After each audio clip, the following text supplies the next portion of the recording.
на Левски, Недялко Йорданов. Света на ветите завети, аз чувам младия ти глас, да създаваме комитети от всички нас за всички нас, че свободата е по нужда от хляб и слънце в този век, не за обалга и за служба, за правото да си човек. За свободата имаш право да сменяш своето лице, за свободата нямаш право да сменяш своето сърце. Ти беше винаги различен и винаги един и същ. Ти се раздаваше на всички на себе си, нито веднъж. Аз виждам младото ти тяло как, окачено да умре, се лушва в нас като махало и няма никога да спре.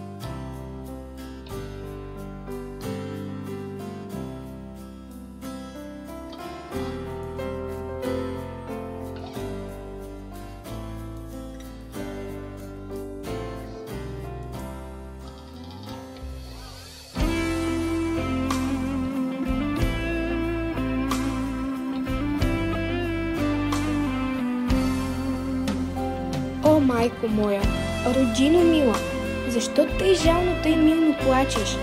Гарване, и ти, птицо проклета, на чия гроб там тъй грозно грачеш? Ох, зная, ти плачеш, майко, за той, че ти си черна рубиня, за той, че твоят свещен глас, майко, е глас без помощ, глас в пустиня. Плачи там близо край град София, старчи, аз видях черно бесило и твой един син Българио виси на него със страшна сила. Гарванът грачи грозно, зловещо, псета и вълци вият в полята, старци се молят Богу горещо, жените плачат, пищят децата.